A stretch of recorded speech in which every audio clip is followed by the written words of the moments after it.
Mirëmëngjes, përshëndetje për gjithë shikuesit nga Ona Kapgjirë, mirë se vini në transmetim të drejtë për drejtë në Report Televizion, mirë se vini dhe mëngjesin e sotëm në emisionin Shtëpi ditës dhe ju duke uruar gjithëve një ditë mbar. Sot jemi e premte dhe është nën 5 dhjetor për vitin 2025 deri në orën 9. Do të jemi edhe mëngjesin e sotëm me programin e mëngjesit, me gjithë rubrikat e përditshme patjetër, titull kryesor të gazetave, bisedat në studio për temën e ditës së jo vetëm pakën si temë dite kemi përzgjedhur që të rikthejmë në vëmendje, por edhe me zhvillimet e reja çështjen Balluku, kryeministri që vijon të këmbgulse pezullimi i saj, le të themi po pengon edhe punët e qeverisë. Ju si e shihni gjithë këtë situatë, përveç edhe situatës në Partinë Demokratike, do të kemi mundësi që në hapësirën e ftuar të diskutojmë për ekonominë, buxhetin, çfarë na ndryshon nga hapja e grup kapitujve apo edhe integrimin në ekonominë e vendit tonë, por edhe pensionet dhe rubrikat e përditshme, parashikimi i motit, parashikimi i yjeve dhe i gjithçka tjetër. Spari, përpara se ta nisim pasurinë e shtypit me gazetën Panorama, ndalemi pak dhe shohim së bashku çfarë pritet të ndodhë gjatë ditës sotme, pra çfarë pritet të ndodhë gjatë kësaj të premteje.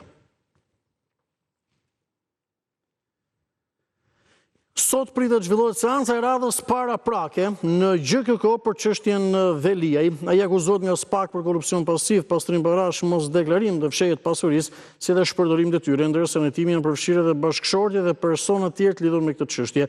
Pas përfundimit të afateve për mbrojtjen, trupi gjykues do të vendosë mbivimin e procedurës. Përpara pak ditëve, Erion Veliaj ka qenë vetë i pranishëm në GKK dhe gjykata i ka dhënë pak ditë kohë për t'u njohur me pjesë të dosjes hetimore. Sot po ashtu mbahet seanca e radhës ndaj Ilir Metës. Gjykata pranoi kërkesën e avokatit mbrojtës për t'u njohur me aktet. Ish presidenti i Republikës akuzohet nga SPAK për korrupsion pasiv, pastrim parash dhe shkeljet procedurave shtetërore dhe ndodhet i arrestuar që prej tetorit të vitit kaluar.